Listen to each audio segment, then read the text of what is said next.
We are talking to Barbara Lynn Probst, author of Queen of the Owls, here on the KRSN Morning Show. Good morning, Barbara. Am I saying your name correctly? You are. Good morning, Nancy. Well, I have to tell you, I really enjoyed this book. It's not just fiction, it's literary fiction.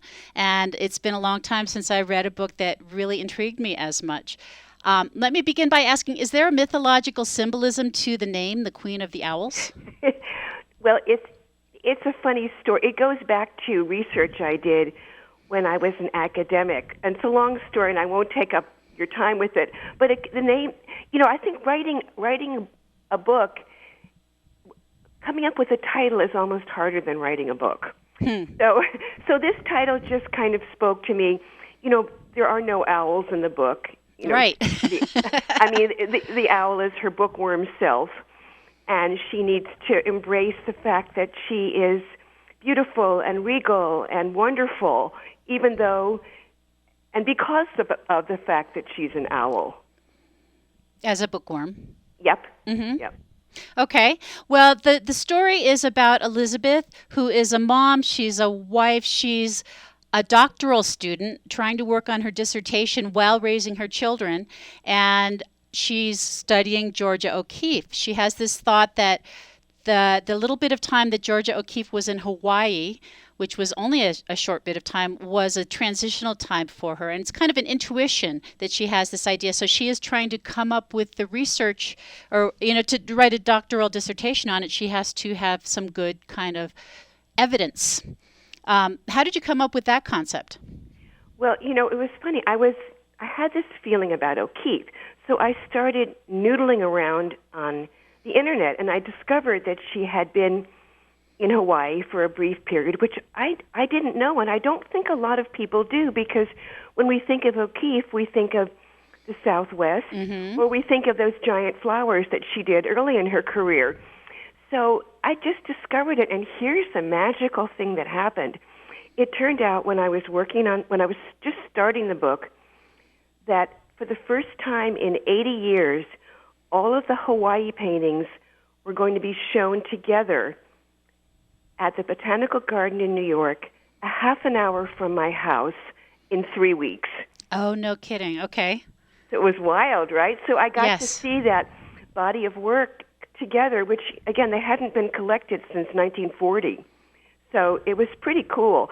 And anyway, the more I got into it, the more that whole idea began to speak to me. That, in fact, an early title of the book was Her Own Hawaii, because Elizabeth is trying to find what would be her transitional place, her place of renewal and recreation.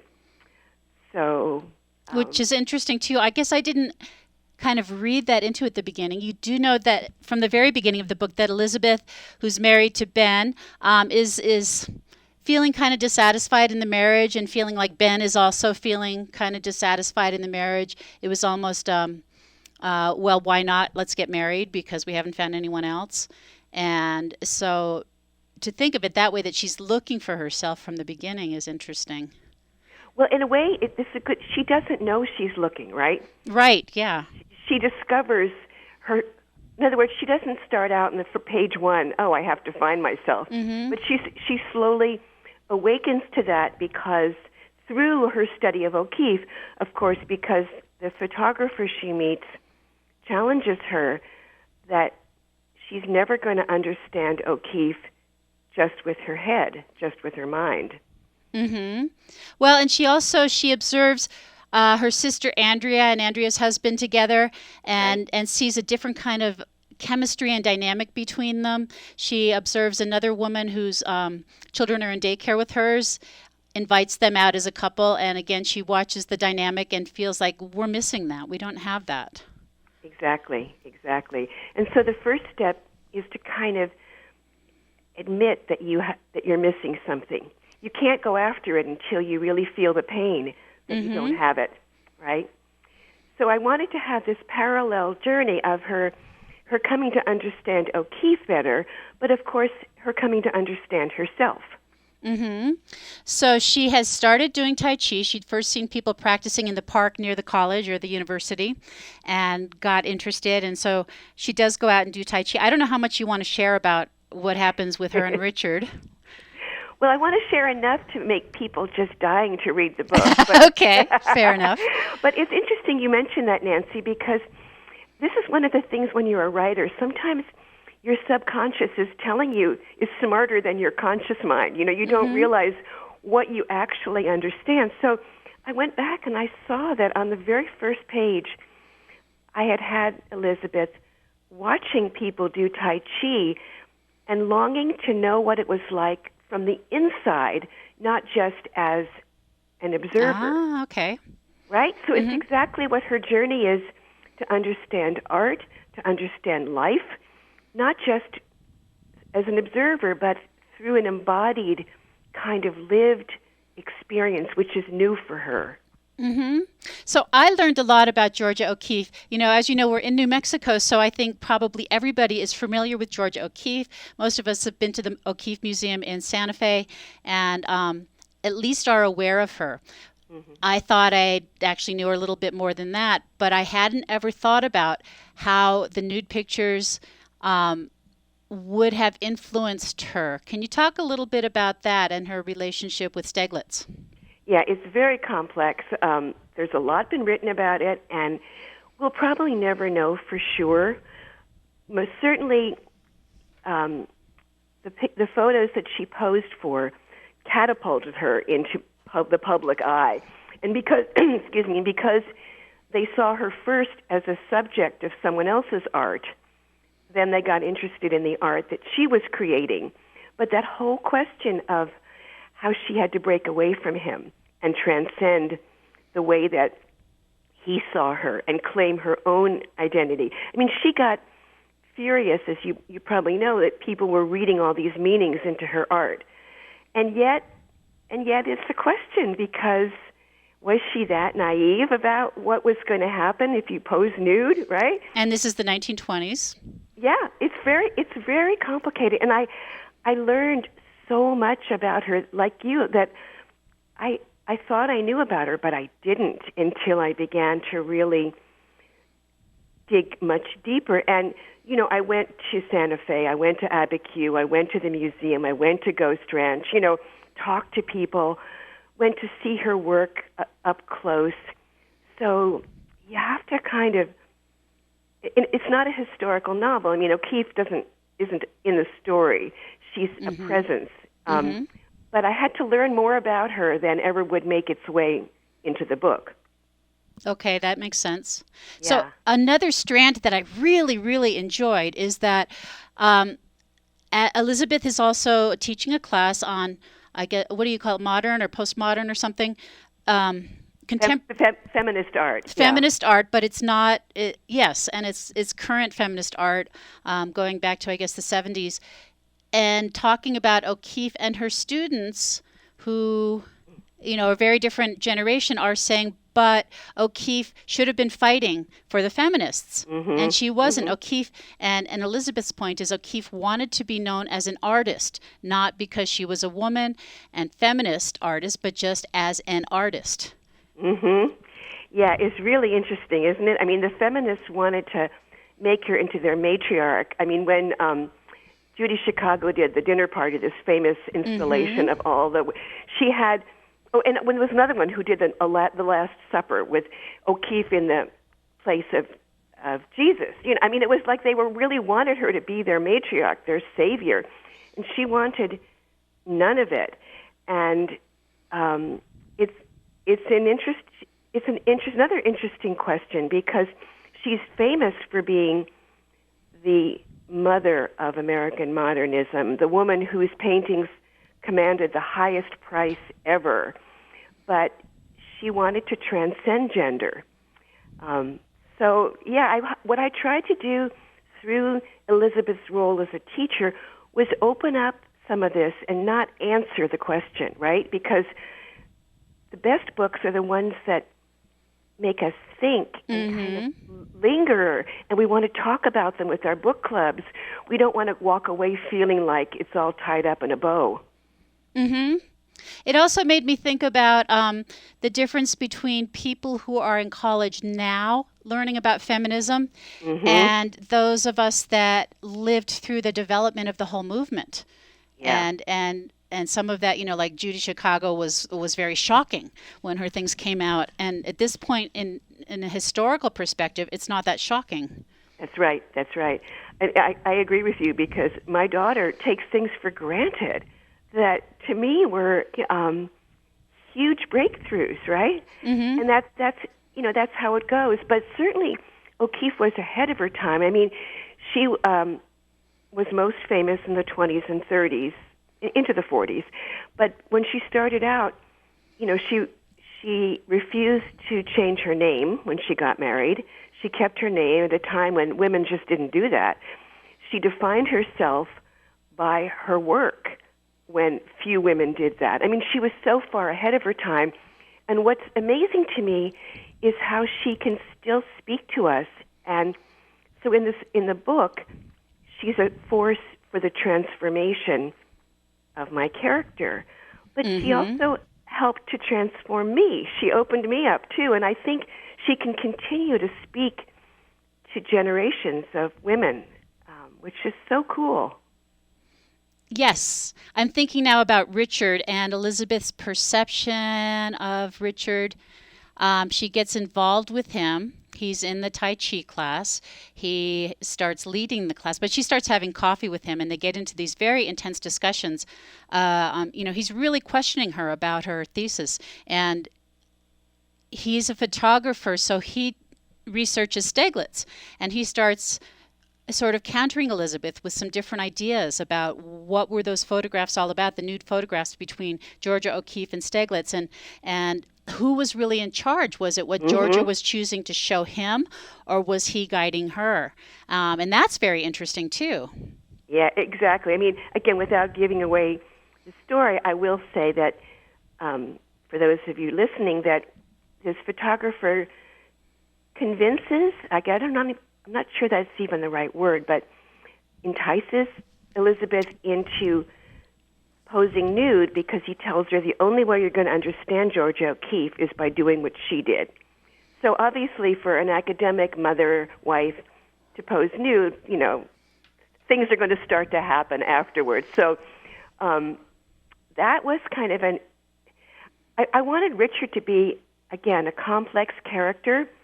People have had lots of different responses to him, and that pleases me because, again, nothing is simple. No one is simple in life. And so the more your character can have many facets, I think it makes the book richer. No pun intended. Mm-hmm. We are talking to author Barbara Lynn Probst. I understand this is your first fiction. Correct. You've been writing nonfiction, and you have a follow-up book, in a year, The Sound of One Hand. Will that Actually, be we changed the name of that. It's going to okay? be The Sound Between the Notes. But Okay. yes, and that book is a similar theme in that it's a woman finding what was missing in her life, but in this case, it's through music. So I kind of have this theme that has appeared to me, which is how art, in its different forms, can help to make us more fully human. So here's something that nobody knows, which is I have a third book in the works, which will be about glass blowing as the vehicle. And I was starting to learn how to blow glass, but I had to stop that, obviously, with the quarantine. So, You haven't yet set up a glass blowing studio in your own house. no. I mean, I do play the piano, but I'm not an artist, and I have never posed nude so far. So far. but but I think the sense in Queen of the Owls is that Elizabeth wants to be seen. She wants to reveal herself. She feels that her husband does not see her. So in a way, her yearning to be seen and known by someone, by herself, right? It's all of a piece. But it's really interesting too is that Richard takes the photos. She believes that this is just something between her Right. and Richard. She doesn't want to see them. For That's her, the right. experience is all about letting herself be vulnerable enough to pose. Exactly. And that was one interesting thing in writing the book that um, she's given an opportunity to see them. She doesn't want to become a looker. She wants to stay a woman in a body. And so that's perhaps a naive. It's a subtle moment because much that happens afterwards is a result of the fact that she does not want to even think about the photos as having an existence apart from her experience posing. Exactly, right? Yes. Oh, you totally get the book, Nancy. I love talking to you. Oh, thank you. I actually had started writing a big, long email, which I'll probably send you later, with my thoughts, because it really inspired me. Now, another thing, too, that's really developed in there is the relationship between sisters. And also, it's a little bit less developed, but Elizabeth, there's a woman from daycare who is trying to develop a friendship. And Elizabeth's a little bit not sure about this, about getting out of her comfort zone. It's easy with her sister because they grew up together and they can be mad at each other, but they can love each other. But her sister relationship really evolves during the book, too. I love that you said that because in in the first draft, the sister was just kind of, snarky, and they were sniping at each other and all of that. And I had a fabulous mentor who said to me, "No, why can't they love each other? Yeah, they're different, but make her more, you can do better with the sister." And I had to go deep and find how they could, just like you said, how their relationship also would develop. And of course, the sister has her own arc. She too has to embrace the part of herself that she's neglected and denied, right? It's the parallel to Elizabeth. Again, we're talking to author Barbara Lynn Probst. Her book, The Queen of the Owls, was just released on April 7th. It's available at bookstores and online. Barbara, can you tell us a little bit more about yourself as a writer and the other things you've been doing? As I mentioned, I'm a serious piano student, and I think it's really important to have another creative outlet that's not about words. I find it very restorative. It's like when I work at the piano, I'm in another part of myself, free of words, and then I can go back to the writing with something that's been cleared, and refreshed, like clearing your browser and starting again. So that's an important part of my life for sure. And I live on a historic dirt road in the Hudson Valley. It's the old mail route from New York to Albany, so it will never be paved, and that gives me the chance, with sheltering in place, to be able to walk on a dirt road and experience the budding of spring, which is fantastic. Oh, I can imagine. You also write a blog. I write several. Actually, I'm a regular blogger for several award-winning sites for other writers because I think it's important to contribute to your community, to be a good literary citizen. So I write these blogs on craft.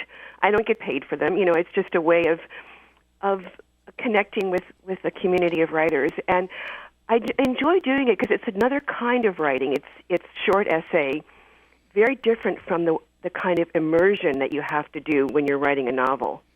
So I have to ask you this. Have you been able to support yourself as a writer? Well, I've done many things in my life. So this is about my 7th career. So at this point, not yet, but I've done lots of things. I mean, I ran a not-for-profit. I was a university professor. I did all kinds of things, and I've always written. I've written stories and diaries and all of that. But this kind of opportunity to just give myself 200% to fiction is the privilege of having reached a certain place in life. Excellent. Barbara Lynn Probst, is there anything else you'd like to share with us today? Well, just one thing, which is that I was going to be out right in your corner of the country doing a big presentation at Ghost Ranch, and that's been postponed till the fall. So when I am able to do this presentation, to which the whole town of Santa Fe will be invited, it'll be a public event, I hope I can come back and talk to you then as well, Nancy. That sounds most excellent. Yes, Absolutely. Get in touch. We'd love to hear from you then. Good. All right. Well, thank you so very much for this chance to talk with you. It's just been delightful. It has been. Once again, this has been Barbara Lynn Probst, author of Queen of the Owls on KRSN. Thanks for joining us. Okay. Bye-bye.